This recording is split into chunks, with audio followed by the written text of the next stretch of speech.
Hello, this is Braden Kelly of blogginginnovation.com, and I'm here today with Bingham and Dwayne Spradlin of InnoCentive, and we're here to talk a little bit about open innovation. We're here at the Incent to Innovate conference put on by the XPRIZE Foundation here at the United Nations in beautiful New York City. And so I have a few questions for you two gentlemen. Number one is, in your view, what are the greatest strengths of the open innovation movement? What do you think are some of the greatest strengths? Thanks, Braden. I guess I would probably put two in the top of the list. The first is the ability to get to extraordinarily diverse talent pools to really solve the problems that matter. So whether it's a corporation or a not-for-profit foundation, an ability to get to hundreds, thousands, or millions of people to solve really important problems is extraordinary, much more powerful than the conventional notions of R&D we've had in the past.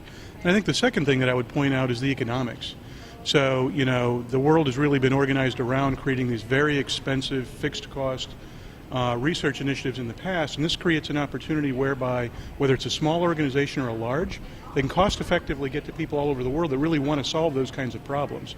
So it's both a better idea in general, and it's probably more cost-effective innovation as well. I don't know if you'd add anything to that, Alf? No, I would have certainly glad you made the point about the economics, because I think the ability of companies to shift from a fixed base to a variable base enables them to compete more effectively, especially as the market ebbs and flows. Great. Second question I have for you is, do you feel that open innovation will face its own S-curve? So over time, as more people get into the innovation space and start to focus on it, will there be a decrease in quality and a decrease in participation, or will it continue to be strong over time? Well, I think some type of an S-curve is inevitable, but I don't think it's an S-curve of decreasing quality. I think what happens is we currently have a situation where somewhere between 90 and 95% of all research you might define as closed innovation, with the remaining 5 to 10% being open.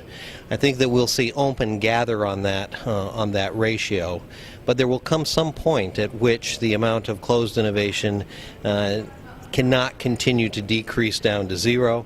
Somebody has to know what the fundamental problems are that need to be asked and how to get those appropriately distributed into the open innovation marketplace. And so what we'll see is a slowing down of that as it starts to achieve equilibrium. Yeah, and also add that I think that there's kind of a, we think of them as communities of communities, if you will. So, if you think of problems very broadly, then the notion that, once I get to 1 million solvers, people around the world that can work on problems, I've probably got sufficient biomass, if you will, to solve the problem. But most problems at the end of the day are global and local.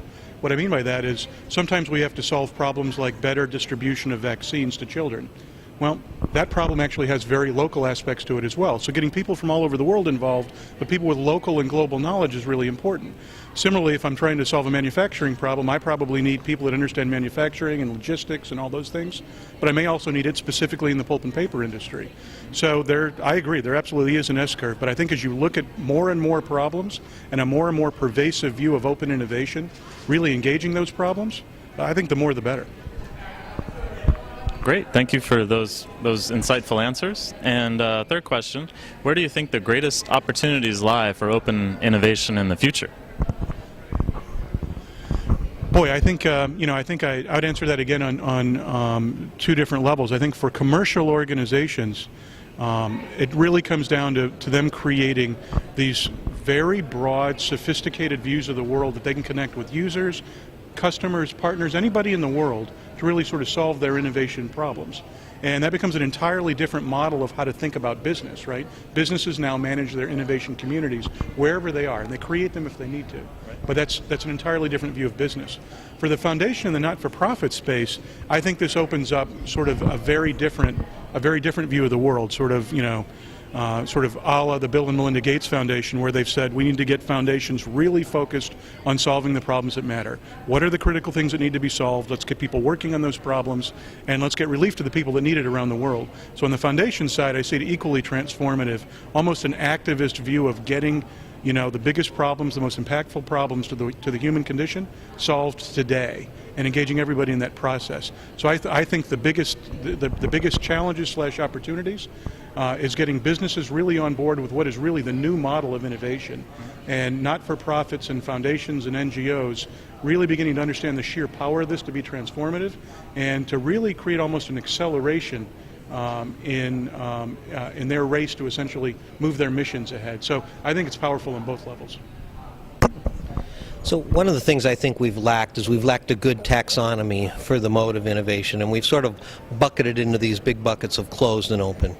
One of the big opportunities I think in open is really open, and by that distinction I'm talking about systems like crowdsourcing, in which you are open to the source of your solution even before you know where that solution is going to come from.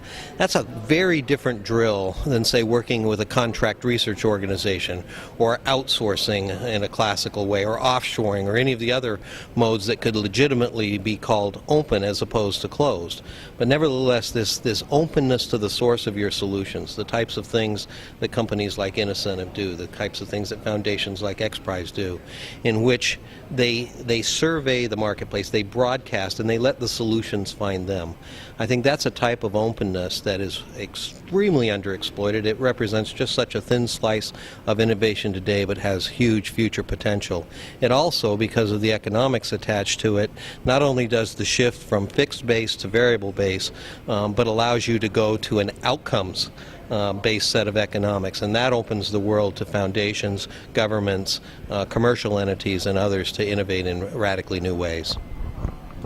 You know, one other thing that I would add as well is I think one of the most exciting things we're doing this year is we're bringing to market a new capability within our kind of crowdsourced innovation model around teams.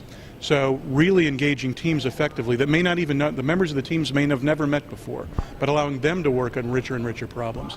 So one other sort of interesting aspect of where open innovation is going, I think, is to truly be open in the sense that not only can kind of, you know, citizen innovators from all over the world participate in the process, but boy, if we could combine the right kinds of people to work on the right problems on demand, that could open up an entirely new set of problems, multidisciplinary problems that go way beyond anything we've thought of in the past.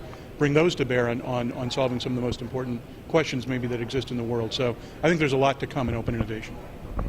I would agree with that, and I think as people start to move outside the inside model of innovation and looking at innovation as an R&D process that lives within an organization, and start to move beyond their own borders and beyond their own grouping, beyond just private doing its own thing and public and nonprofits, as everybody starts to come together and look for those intersections, I think we can achieve quite a lot. And I think it's a very promising industry, and I hope it continues to grow, and I hope your business continues to do well for you. I hope that the conference will prove useful for everybody, and we'll be tweeting and blogging here from the Incentive to Innovate conference.